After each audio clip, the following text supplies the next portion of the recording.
All right.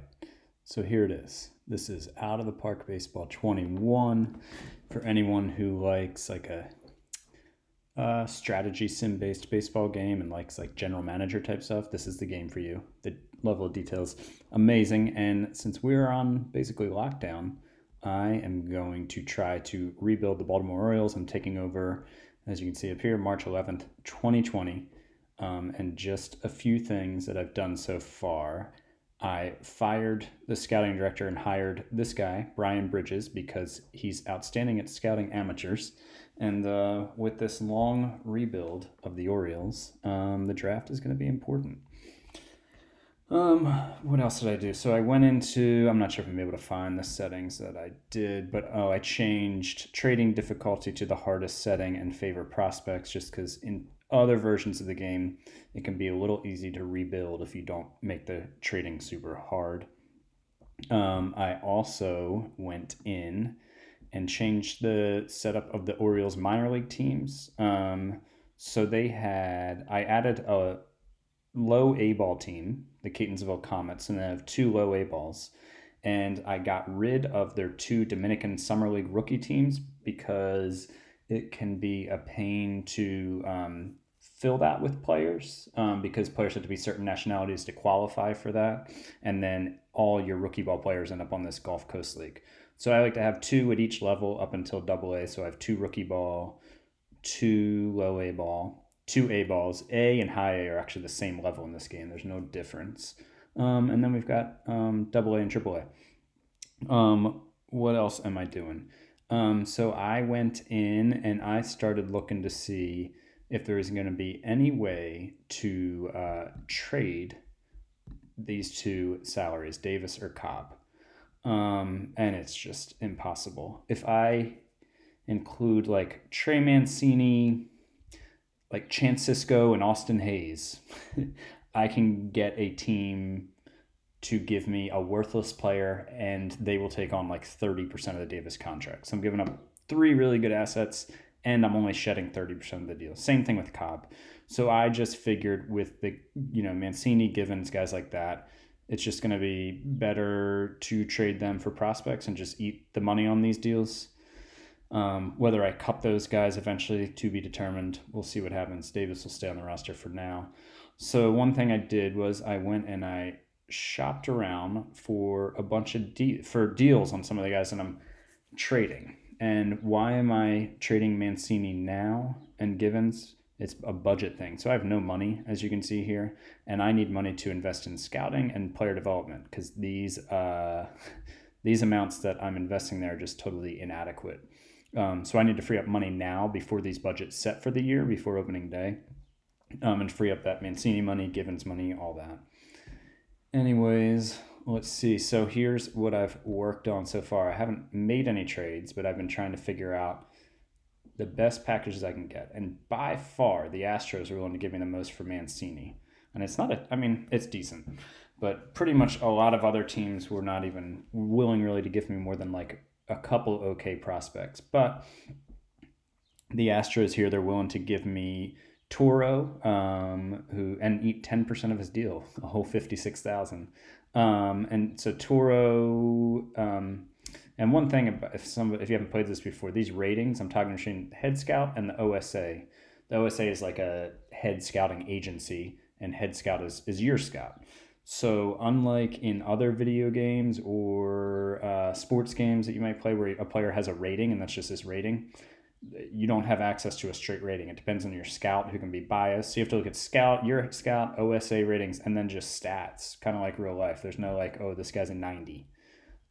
Doesn't work that way.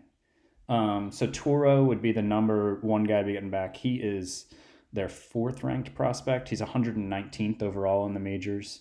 I'd be getting Armenteros, who he's out for about 4 months, but he's a 25-year-old pitcher. He is their sixth best prospect, 307th overall in majors. Brandon Bilek, who is the Astros' 13th best prospect, 440th overall. And then Chas McCormick is the 34th best prospect in the Astros system, and Carlos Sanabria is not ranked. But And also, my scout has low accuracy on these guys because he hasn't scouted them. I can send him to scout them, but it takes a few weeks for that to come back, and I need to make these trades before my budget sets for the year. So that's the deal for Mancini. For Givens, the Nationals were by far the most interested team, and this was another pretty, you're not going to get back super good dudes here. So the top dude is Cole Freeman. He's the 14th best prospect in the Nationals system. He's 25 and he's never played above high A. So, nothing to get too excited about, but he seems like he's okay. And then this guy, Jackson Tetreault, maybe said, he is the 43rd best prospect. And then I've got the 46th best prospect in their system, Jonathan German, who looks like an okay pitcher. He could definitely probably pitch in the Orioles bullpen right now. And then I've got the 74th best prospect, John Romero, and the 80th best prospect, this guy, Brigham Hill. So again, no studs, but that's not going to happen. Another thing that I'm going to do is I'm going to trade Chance Sisco, because one thing I found in playing this game is if you have a catcher who's bad defensively, it just doesn't work. Your pitching staff does way better when you have a good defensive catcher, which would be like a rating of like 55 or above probably. And I'm just, not willing to have a bad catcher. So I shopped around and let's see, and I found the Cubs.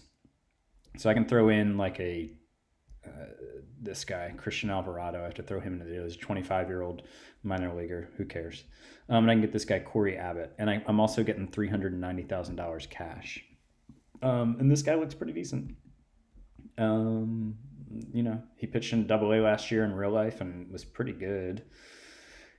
Struck out 10.2 guys per 9, had a WAR of 3.2. So he'd probably pitch in Triple A and be up pretty soon for me. And then, so where will top prospects start the year for me? That's the last thing I'm going to look at here in just this introductory welcome to the franchise thing. Here's my player development. So I've got my 8th best ranked farm system. I've got Adley Rutschman here.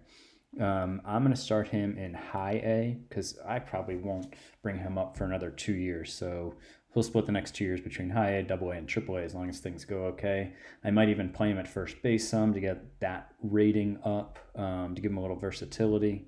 Let's see, Ryan Mountcastle. So this is actually the one knock I can say on the game is that the 40-man rosters are not at all accurate. So Mountcastle is actually not even on the 40-man for some reason. And there are a bunch of guys that are like that. There are only like 30 guys on the Orioles 40-man roster right now, and it's similar for a lot of teams. This game's incredible, but that's kind of the one knock on this. So Mountcastle, I'm not going to start the clock on him. It would make it more realistic, I guess, but all the other teams have guys who aren't on the 40-man in here and are in real life, so I'm not going to penalize myself. I'm already choosing the Orioles. So I'll keep him down in AAA. I might try to him a little more in left field or third base to get him some better defensive rankings there. And then Grayson Rodriguez, he's in Delmarva, which is where he also pitched last year, and I'm actually probably just going to keep him there because he's only 20.